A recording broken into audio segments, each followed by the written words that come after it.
drinks last a long time. My body hurts my head, all this drink it pulls my chest, and I've gotta face this when the dawn breaks.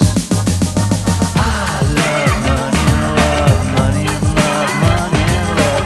I love money and love when I forget it. Well, bands are a pain in the arse really, aren't they? I mean, you're either pissed off or you're pissing somebody else off.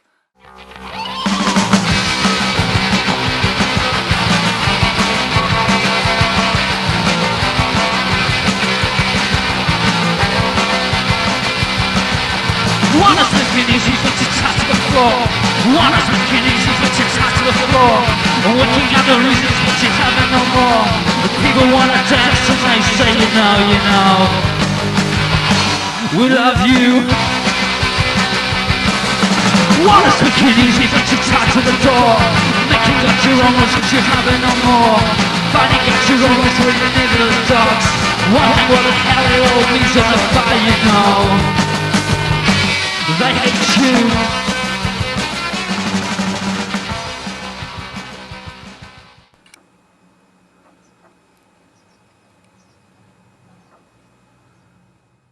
I think the Stance company was more of just a bunch of artists trying to come up with things that different to what other people were doing. You know, we'd do really strange stuff like make songs out of yogurt pots noises and things like that. It was really quite bizarre.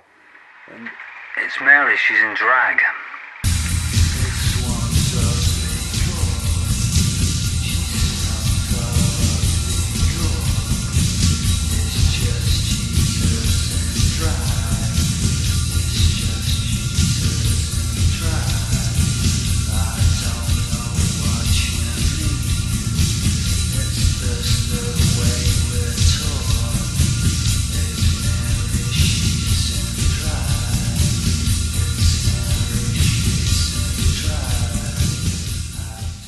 I mean, there was no way I was ever going to work at the Midland blooming train station or at Lichchurch. It just wasn't for me.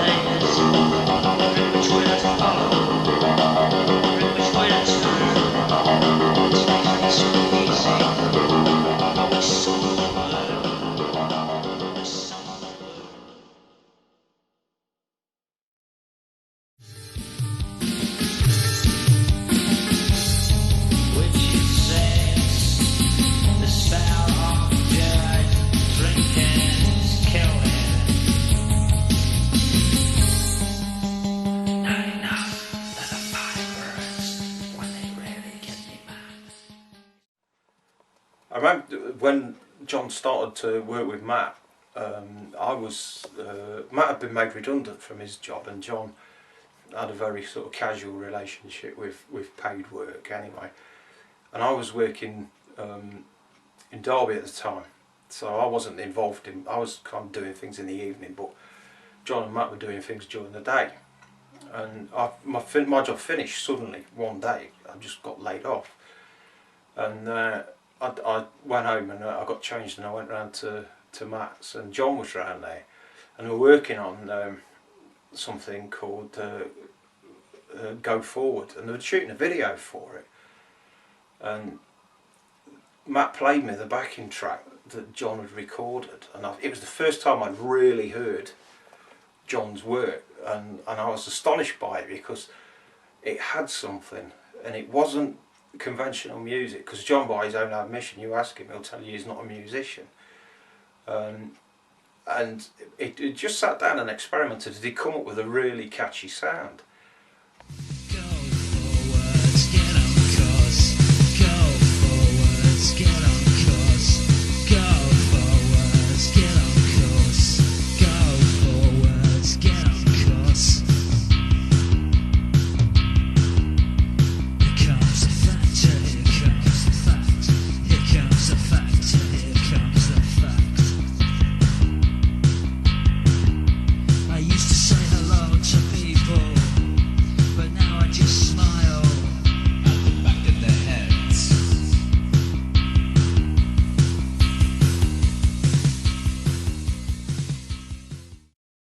And then when we went on to do stuff where we were playing live, and obviously I got to hear a lot more of it, and how he worked. And just used to work in his bedroom initially. He had a sort of a composer, like a drum machine and a keyboard, and he just sort of hammer things out, and they always seemed to work. He was really good at it.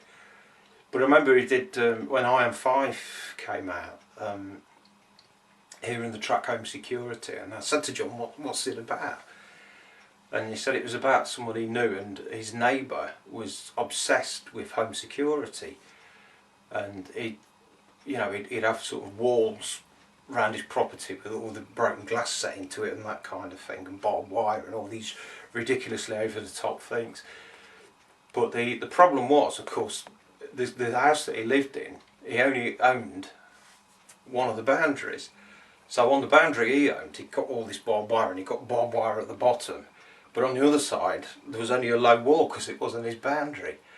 And this guy just sounded absolutely nuts. And John had a way of finding these sort of characters and developing them, and they turn up in the songs. And it was just that kind of extraordinary sort of eccentricity that John had got that just fitted in so well with the direction that Matt and I wanted to go as well. And in the early days, that was the strength of the stance. It was the diversity. We all had different ideas, and we all came from different directions. And when it sort of all impacted together, when it all collided, it worked, and it worked brilliantly.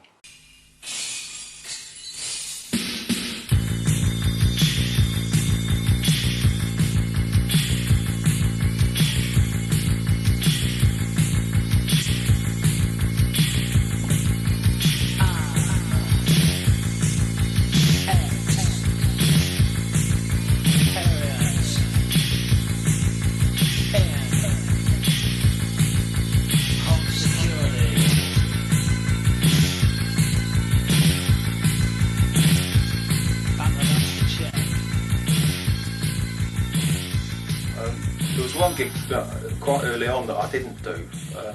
It was a bit last minute, and John phoned me, and I'd got other plans, so I couldn't go on and mime for him. And I think it was at a pub called the Flamingo and Firkin in Derby. It's long since gone. And it was another support slot, and John decided to do it on his own. And he'd started the set, and he hadn't gone very far into it when they pulled the plug on him. And the landlord came on, and from what John told me, his exact words were, "Come on son, you're making a cunt of yourself." And they wouldn't let him play. And we had a sort of a thing then, where it was banned. Of course we Firkin were. Well, I thought when I got kicked off the stage at the Firkin, I thought it was quite funny really, because I mean, what you got to remember is every week people going down there getting drunk, throwing up, taking speed in the toilets, fighting. And here's me getting kicked off stage just for singing a song about some crisps or some bloke's home security problems.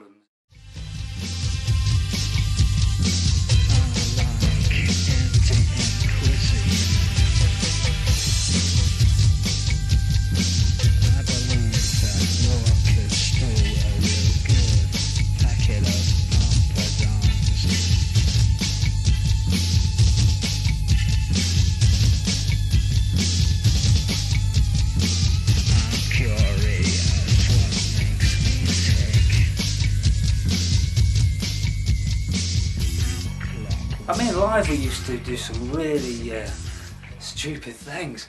I mean, once we had a guy who sat at a table who just read a newspaper. He didn't do anything else, just read the newspaper. And then I had a Derby poet called Dwayne Butterley. He would just dress up as a mummy and put sunglasses on and just dance around the stage aimlessly, doing all these weird shapes and stuff.